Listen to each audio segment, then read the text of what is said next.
जय हिंद मेरे सेठ श्रेणियों और आप सभी का स्वागत है प्रीतम एकेडमी परिवार में और मैं हूं पंकज कुमार। तो जैसा कि आपको पता होगा कि पीएम यशस्वी योजना का फॉर्म निकला हुआ है और आपको यह भी पता होगा कि अगर कोई बच्चा पीएम यशस्वी योजना में पास आउट हो जाता है तो 2 साल के बीच में 1.5 लाख से लेकर 2,50,000 रुपया तक का क्या होता है कि छात्रवृत्ति योजना यानी कि स्कॉलरशिप मिलता है। तो उसके लिए एक फुल वीडियो मैंने बनाया था और उस पर मैंने ये भी आपको बताया था कि जो भी जानकारी मैं दे रहा हूं वो 2022 के हिसाब से मैं जानकारी दे रहा हूं। और वीडियो बनने के बाद कुछ ही दिन के बाद क्या होता है कि फिर से उसका नोटिस जारी हो जाता है और नोटिस के हिसाब से कुछ चीजें बदलती है, जिसका नोटिस का वीडियो भी हम लोगों ने चैनल पे बना के डाल दिया था। लेकिन उसके बाद भी बहुत सारे बच्चों के मन में डाउट था कि सर आखिर जो पूरा का पूरा एग्जाम लिया जाएगा वो किस तरह से कंडक्ट करवाएगी। दैट मीन्स कि एग्जाम का मूड क्या होगा, ऑनलाइन की ऑफलाइन होगा।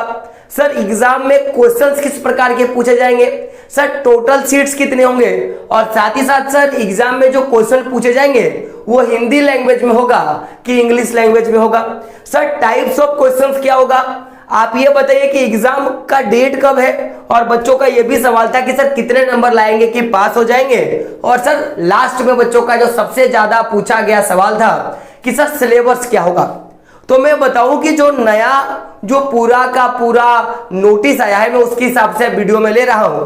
तो सबसे पहले समझिएगा, हम लोग बात करेंगे मोड ऑफ एग्जामिनेशन का कि आपका जो एग्जाम होगा वो ऑनलाइन होगा कि ऑफलाइन होगा। तो मैं आपको बता दूं कि 2022 में जो एग्जाम हुआ था वो पूरा का पूरा सीबीटी बेस्ड हुआ था।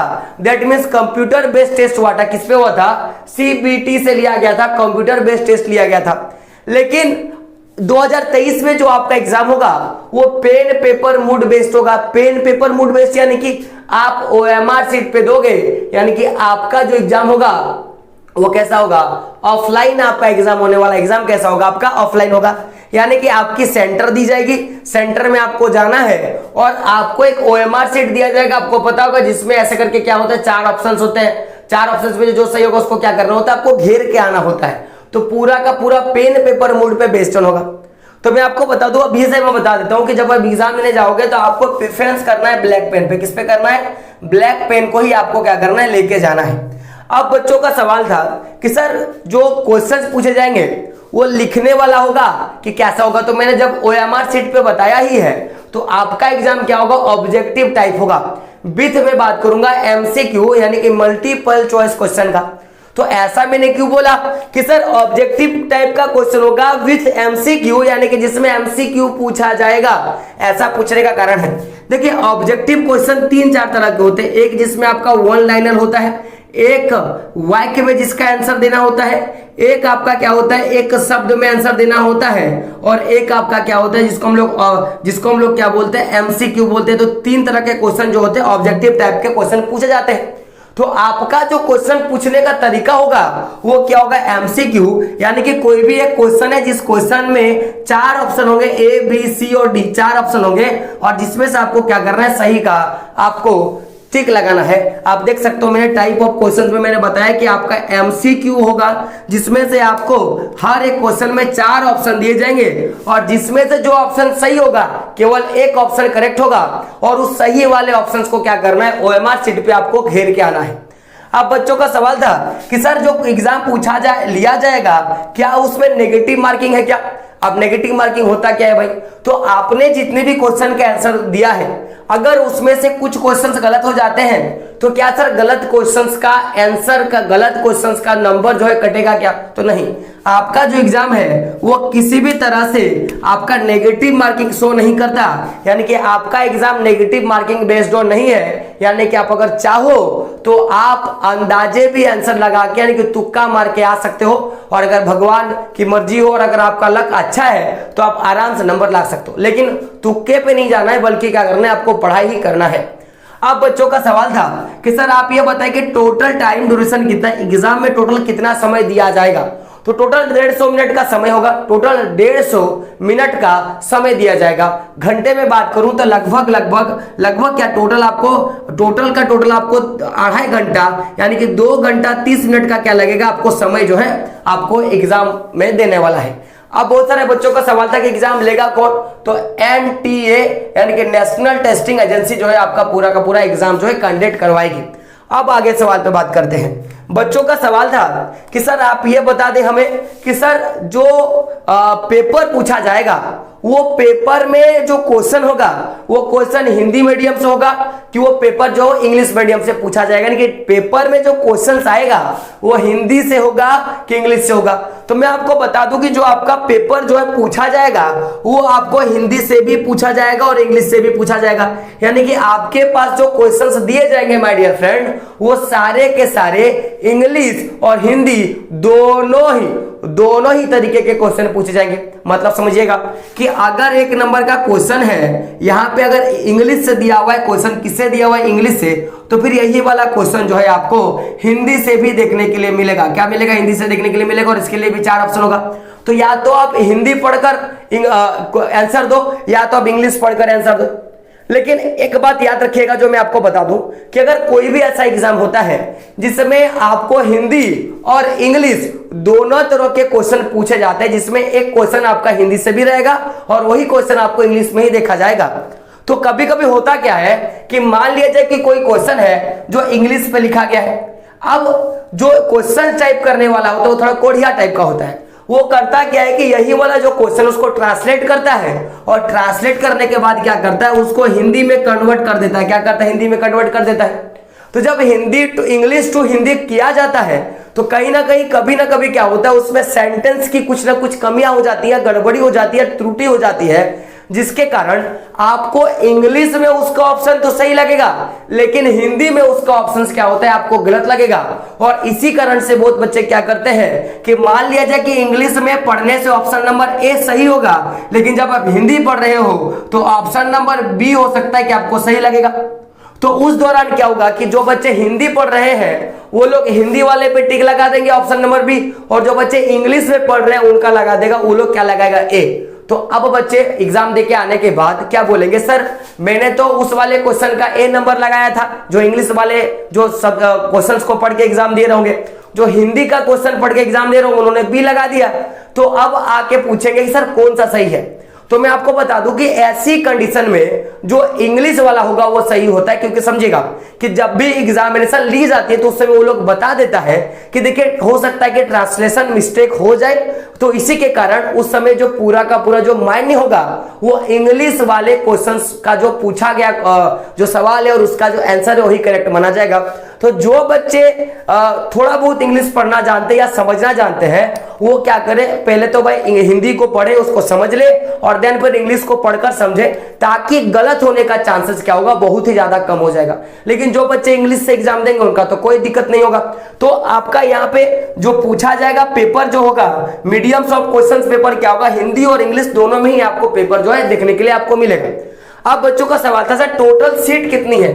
तो मैं अगर बात करूं टोटल सीट का तो 2022 में जो टोटल सीट था वो करीबन 15,000 था, जो कि इस बार मिनिस्ट्री ने क्या किया, यानी कि हमारे जो फंड देने वाले हैं पीएमएसएसबी योजना का, उन्होंने क्या किया ये साल इस स्कॉलरशिप का बढ़ता हुआ क्रेज देखकर 15,000 के जगह इस साल जो है टोटल जो सीट है वो 30,000 कर दिया गया है। इनके 15 से क्या कर दिया, सीट को 30,000 के पार कर दिया गया है। यानी कि अब आपके सिलेक्शन होने का जो चांसेस है वो ज्यादा मात्रा में क्या हो गया, बढ़ गया है। तो सीटों की संख्या हो गई।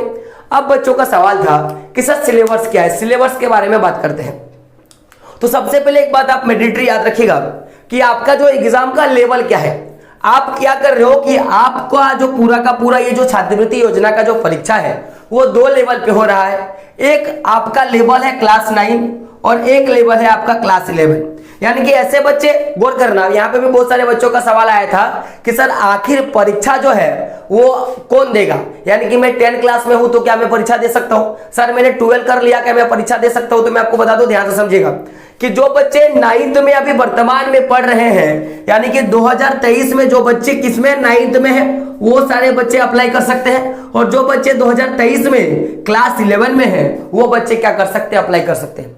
तो जब लेवल देख सकते हो आपका 9th और 11th का है तो आपका जो क्वेश्चंस पूछा जाएगा, अगर आपने नाइन्थ लेवल का फॉर्म भरा है तो आपको 8 लेवल का फॉर्म का क्वेश्चन जो है यानी कि 8 लेवल का क्वेश्चन पूछेगा। यानी कि क्लास 8वीं का आपको गणित, विज्ञान, सामाजिक विज्ञान और क्लास 8वीं लेवल का जीके और जीएस आपको पढ़ना है।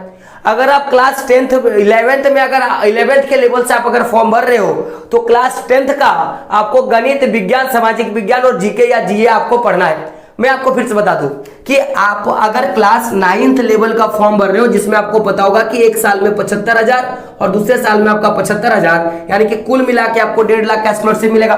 तो अगर आप क्लास 9th के लेवल से अगर आप फॉर्म भर रहे हो तो क्लास 8 का आपको गणित, विज्ञान, सामाजिक विज्ञान, जनरल अवेयरनेस और जनरल नॉलेज का क्वेश्चन आपको करके आना है, यानी कि आपको सारे क्वेश्चंस का तैयारी करना है। और अगर आप क्लास 11th लेवल का फॉर्म भर रहे हो तो क्लास 10th का आपको क्या करना है, गणित, विज्ञान, सामाजिक विज्ञान, जीके और जीए का क्या करना है, आपको लेवल का क्वेश्चंस करनी है। तो अब सवाल रहा कि सर जो क्वेश्चंस पूछा जाएगा वो एनसीईआरटी बेस्ड होगा, एनसीईआरटी बेस्ड होगा कि जेसीईआरटी बेस्ड होगा कि सीबीएसई बेस्ड होगा। तो मैं आपको बता दूं कि जो आपका क्वेश्चंस जो पूछा जाएगा वो पूरा का पूरा एनसीईआरटी का सिलेबस में कोई कटौती नहीं है। ध्यान सुनिएगा, जो सिलेबस आपका है आप उसी सिलेबस को पढ़ के जाओगे, यानी कि जितने भी आपके मैथ के चैप्टर हैं क्लास 8 का सबका पढ़ के जाना पड़ेगा। जितने भी आपका चैप्टर है विज्ञान में क्लास 8 में और 10th में आपको वो पढ़ के जाना है। जितने भी चैप्टर आपके सामाजिक विज्ञान में है क्लास 8 में और क्लास 10th में आपको सारे के सारे पढ़ के जाने हैं। और 8 और 10th लेवल का जो भी जीके जीएस आपको होगा वो सारा का सारा आपको करके जाना है। तो मैं आपको फिर से बोल दूं कि एनसीईआरटी बेस्ड ऑन आपका एग्जाम होने वाला है। तो ये तो आपको लेवल समझ में आ गया कि किस तरह का पूछेगा। थोड़ा बात करते हैं कि भाई कितना क्वेश्चन कहां से आने वाला है। तो मैं बस सिलेबस का फिर से ध्यान दो, एनसीईआरटी बुक से अगर आप क्लास 9th लेवल का फॉर्म भर रहे हो तो क्लास 8 का आपको गणित पढ़ना है, क्लास 8 का विज्ञान पढ़ना है, क्लास 8 का आपको सामाजिक विज्ञान पढ़ना है और क्लास 8 के लेवल का जीके और जीए आपको क्या करना है, रेडी करना है। उसी तरह अगर आप क्लास 11th लेवल में का अगर फॉर्म भर रहे हो तो क्लास 10th का मैथ, क्लास 10th का साइंस, क्लास 10th का सामाजिक विज्ञान और क्लास 10th का जो आपका जीके और जीए है आपको वो कर लेना है। तो अब बच्चों का सवाल था कि सर कितने कितने मार्क्स का क्वेश्चन आएगा। तो ध्यान समझिएगा कि आपको 30 मार्क्स का आपका जो है गणित पूछा जाएगा, यानी कि जो मैथमेटिक्स का जो क्वेश्चन आएगा, चाहे वो क्लास 8 लेवल का अगर आप 9th का भर रहे हो, क्लास 11th का अगर आप 10th लेवल का जो आपका पूछेगा तो आपको गणित से लगभग 30 क्वेश्चन पूछेगा। और 30 क्वेश्चन में से अगर आप हर एक क्वेश्चन को सही करते हो तो उसके लिए आपको 1 नंबर मिलेगा। यानी कि कोई बच्चा अगर 30 में 30 सही करता है तो उसको 30 मार्क्स मिलेगा। यानी कि गणित में टोटल कुल मार्क्स आपको कितना देखने के लिए मिलेगा, 30। गणित में 30 मार्क्स का जो है आपका क्वेश्चन जो है लिया जाएगा, यानी कि 30 मार्क्स का आपका परीक्षा होगा। वही अगर मैं विज्ञान का बात करूं तो विज्ञान में 25 मार्क्स का एग्जाम होगा और हर एक सही आंसर का आपको 1 नंबर मिलेगा। यानी कि अगर कोई बच्चा 25 में से 25 सही करता है तो उसको 25 नंबर जो है उसको विज्ञान से मिलने वाला है। यानी कि टोटल 25 नंबर का क्वेश्चन जो है आपको विज्ञान से पूछा जाएगा। वही सामाजिक विज्ञान यानी कि सोशल साइंस से 25 नंबर का क्वेश्चन पूछा जाएगा। हर एक सही आंसर के लिए आपको 1 नंबर मिलेगा, यानी कि करीबन आप 25 नंबर का आपका टोटल जो है आपका एग्जाम होगा। और वही जीके और जीएस का मैं बात करूं तो टोटल आपका 20 जो है क्वेश्चन पूछा जाएगा। हर एक सही का 1 नंबर, यानी कि आपको 20 नंबर का एग्जाम जो है लिया जाएगा। यानी कि टोटल जो है आपको 100 क्वेश्चन पूछे जाएंगे, किसका किसका मिलाकर। तो आपने क्या देखा, गणित यानी कि मैथ, साइंस, एसएसटी और जीके और जीए का जो है आपका 100 नंबर का क्वेश्चन पूछा जाएगा। तो अब सवाल होगा कि कितने मार्क्स का एग्जाम होगा। तो टोटल जो है आपका नंबर्स ऑफ क्वेश्चन 100, तो मार्क्स भी कितना हो गया आपका 100, क्योंकि हर एक क्वेश्चन का सही जवाब का आपको 1 नंबर मिलने वाला है। आप ध्यान समझिएगा। बच्चों का सवाल था कि सर शेड्यूल ऑफ एग्जामिनेशन यानी कि एग्जामिनेशन का डेट क्या है। तो एग्जाम जो है आपका 9वें महीने में होगा, यानी कि जनवरी, फरवरी, मार्च, अप्रैल, मई, जून, जुलाई, अगस्त, सितंबर। तो 28 सितंबर को आपका एग्जाम होने वाला है। दिन क्या पड़ेगा, दिन आपका फ्राइडे पड़ने वाला है। तो फ्राइडे के दिन क्या होगा, आपका एग्जाम होने वाला है।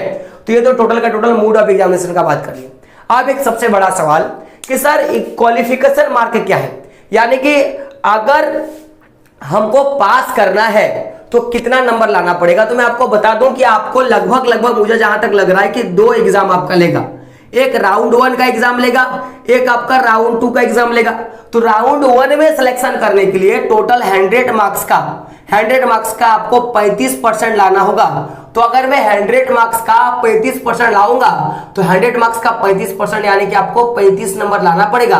तो आप पहले वाले एग्जाम में यानी कि पहले फर्स्ट फेज वाले एग्जाम में पास हो जाओगे। अब आप बोलोगे सर आपने ऐसा क्यों बोला कि 2 एग्जामों का ध्यान समझना कि टोटल सीट 30,000 है, यानी कि 30,000 बच्चों को उसको लेना है। अब मान लिया जाए कि टोटल 1 लाख बच्चे जो है 1 लाख बच्चे जो है, गौर कीजिएगा मैं क्या बोल रहा हूं कि 1 लाख बच्चों ने फॉर्म भरा और 1 लाख में से मान लिया जाए कि 70,000 ऐसे बच्चे हैं जिन्होंने 35% अंक प्राप्त कर लिया, यानी कि उन्होंने 100 में से 35 अंक उन्होंने प्राप्त किया है। तो चूंकि छात्रवृत्ति कितने बच्चों को मिलने वाला है, छात्रवृत्ति मात्र 35,000 बच्चों को मिलने वाला है और पास कितने बच्चे हो गए मान लिया जाए तो आपने देखा कि 70,000 बच्चे पास हो गए। तो उस समय क्या करेगा कि फिर से एक एग्जाम लेगा जिसमें से केवल इन 70,000 बच्चों का एग्जाम होगा और उसमें से जो लेवल 1 से क्या बोलते हैं टॉप 1 से लेके 30,000 के बीच में आएगा उनका सिलेक्शन हो जाएगा। अब ये जो सिलेक्शन होगा उसमें कैटेगरी भी होता है, जिसमें जो बच्चे जनरल कैटेगरी में आते हैं उनका एक अलग कट ऑफ होता है, जो बच्चे आपका BC1 BC2 में आते हैं यानी कि OBC में आते हैं उनका एक अलग कट ऑफ होगा, ST SC में जो आते हैं उनका एक कट ऑफ जो मार्क्स होगा वो अलग होगा। तो हर एक एग्जाम में कट ऑफ जो होगा अलग अलग होगा आपके कास्ट के हिसाब से। अब एक बच्चों का सवाल था कि सर मेरा जो मैं जब फॉर्म भर रहा हूं तो मेरा नाम जो है और मेरे स्कूल का जो नाम है वो शो नहीं कर रहा है। तो मैं आपको एक चीज बता दूं, ध्यान से समझना कि अभी ऐसे बहुत सारे स्कूल के बच्चों का हो रहा है। तो इसके लिए हम लोगों ने ट्वीट किया है, तो जैसे ही ट्वीट का कोई जानकारी मिल जाता है हमको तो फिर मैं आपको जो है जानकारी दे दूंगा। फिर इसकी अगर आपको तैयारी करनी है तो मैं इनका मॉडल पेपर का सॉल्यूशन, इंपॉर्टेंट क्वेश्चन वगैरह मैं करवा दूंगा। और जो बच्चे क्लास 11th में हैं तो देखो सिंपल सी बात है, इसमें तैयारी की कुछ ऐसी बड़ी बात है नहीं, क्योंकि आपका 10th लेवल का अगर आप 11th में हो तो 10th लेवल का आपको क्या पूछने वाला है, मैथ साइंस सारा कुछ पूछेगा। अगर आप 9th लेवल पे हो तो ये सब पूछेगा। खाली करना क्या है, क्योंकि मैथ तो आपसे हो जाएगा, साइंस भी हो जाएगा, सोशल साइंस भी हो जाएगा, खाली जीके जीएस करना है। तो मैं आपको जीके जीएस जो है मैं उस लेवल का मैं करवा दूंगा जिससे आपकी आराम से तैयारी हो जाएगी। तो अभी आपको क्या करना है मेजर रूप से कि सबसे पहले आप टेलीग्राम ग्रुप पे ज्वाइन हो जाओ, दूसरा क्या करो आप व्हाट्सएप ग्रुप पे ज्वाइन हो जाओ, ताकि जो भी जानकारी होगा आपको मिल पाएगा। और जैसे आपका जीके जीएस का जो मैं पीडीएफ बनाऊंगा वो पीडीएफ जो है आपको आसानी से मिल जाएगा। तो दोस्तों कैसा लगा, और जो भी आपके सवाल से आप कमेंट बॉक्स में करना हो सारे के सारे सवाल का जवाब मैं आपको दे दूंगा। और आशा करूंगा कि आपकी इस परीक्षा को लेकर कोई भी ऐसी चीजें मन में ना रह जाए जिससे आपकी डाउट और आप ये परीक्षा दे ना पाओ। तो दोस्तों मिलते हैं अगले वीडियो में, तब तक के लिए जय हिंद, जय भारत और आपका दिन शुभ हो।